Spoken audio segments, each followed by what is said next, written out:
right, what's going on, you guys? Nick here with Nick Strength and Power. I've got a couple of interesting stories for you guys today. The first story that I've got for you guys today, the latest update on Rubiel Mosquera, according to Rubiel. In a recent video posted to his Instagram page, he's officially gotten his visa to come to the United States and compete at the Olympia in October. Now, I'm really happy to see this because there's been kind of a question mark with Rubiel. The fact that we've never seen him compete in the U.S. before, the visa was apparently an issue before in shows where he had committed to doing, such as the Arnold Classic, the New York Pro shows that he didn't end up doing. So I think there was a little bit of concern with the fact that he had only done these international shows, and there's a chance that maybe even though he qualified for the Olympia, we might not see him there. So at this point, based on this video, it seems like that only barrier to entry that he had has been solved. So at this point, it seems like there should be no excuses as far as us not seeing him at the Olympia. And I'm really excited to see what happens with Rubiel. I mean, I was more than impressed with what we saw from him winning back-to-back shows. He improved a lot between those shows. And I think one of the most exciting things that we get the opportunity to see at the Olympia is not just the guys that we're used to seeing in that top three or the first call out, rebattle things out.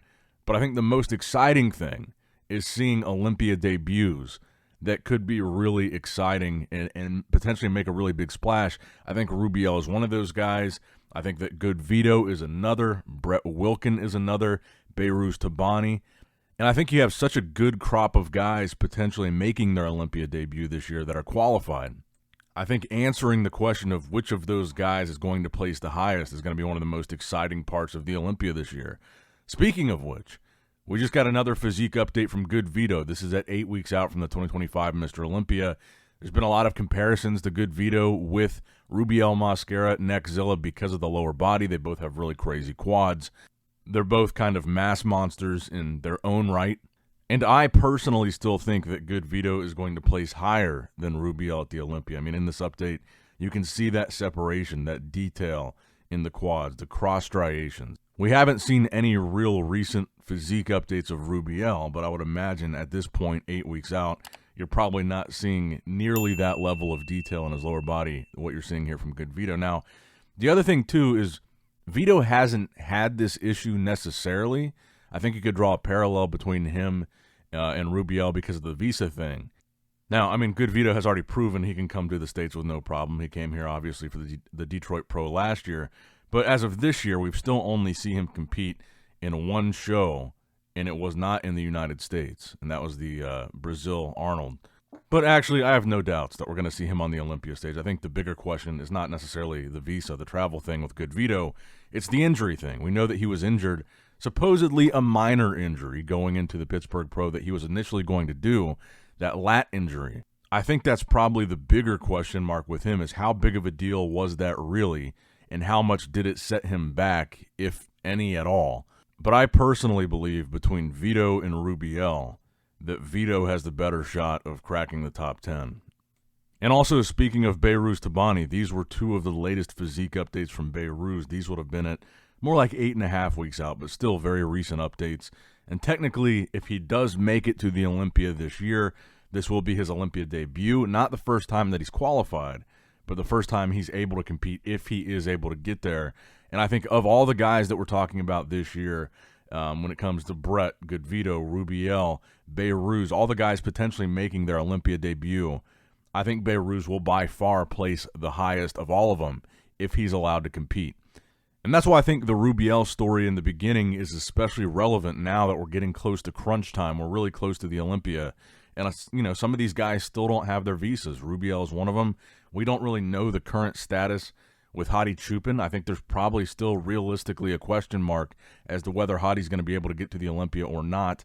But as I said, I think out of all those guys, when we're talking about Olympia debuts, I think Behrooz is the guy that probably deserves to be on that stage the most based on the number of times that he's qualified. And I think he's by far the best of all the guys that would be making their Olympia debut this year. Let me know what you guys think in the comments down below, though. Of all the guys that are making their Olympia debut at the 2025 Olympia, who do you think is going to place the highest? Now, next up in the news, I wanted to talk about the upcoming 212 Mr. Olympia a little bit, looking at the latest physique update from your reigning, defending 212 Olympia champ, Keone Pearson, at 8 weeks out. He says this will be the last update of the prep that he posts.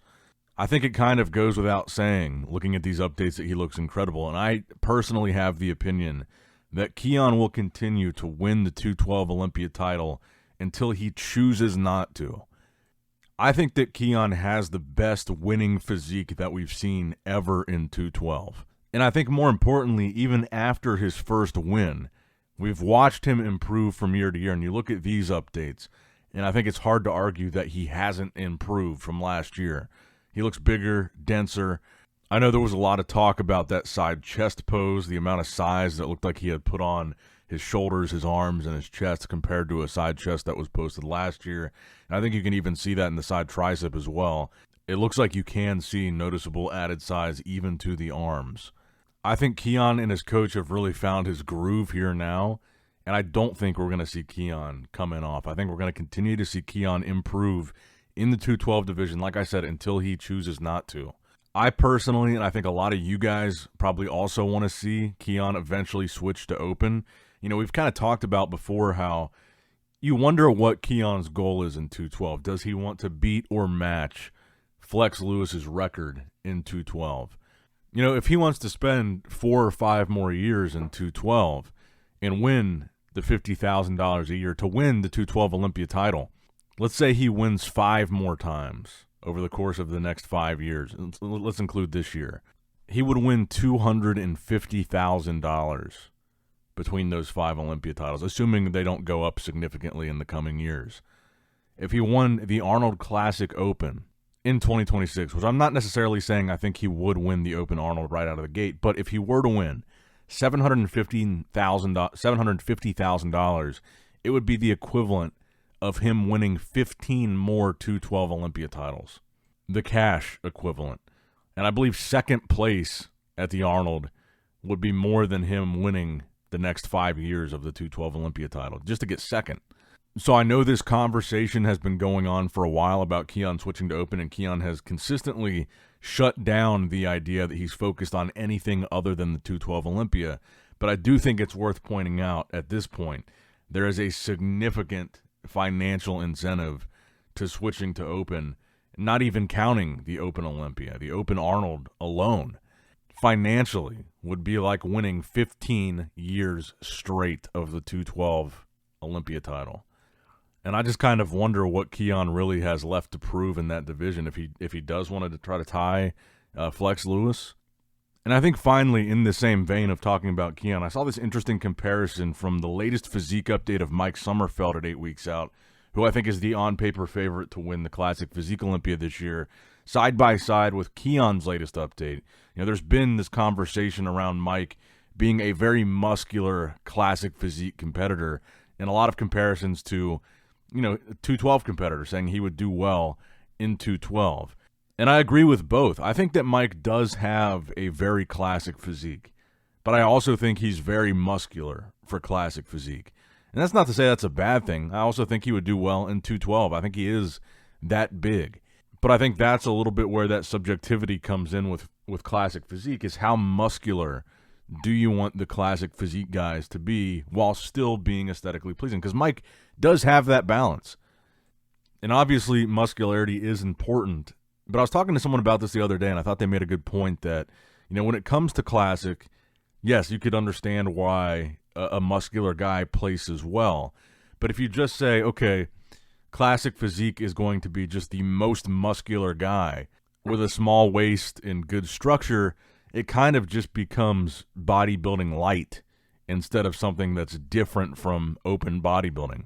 It kind of starts to become a little bit like 212 in that sense. And I think that's the distinction that people try to make with classic, is if you say, okay, this really muscular classic guy starts to win and he looks like he could be a 212 bodybuilder, what tone does that set for the division going forward?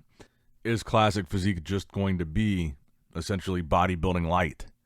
Because I think the important thing to remember is that 212 and open bodybuilding are judged exactly the same criteria, just different weight caps. Well, open doesn't have a weight cap, but just different weights. Right now, classic physique and bodybuilding are judged differently. They're supposed to be two different things. Classic isn't necessarily supposed to just be the best bodybuilder wins. It's a more subjective guideline.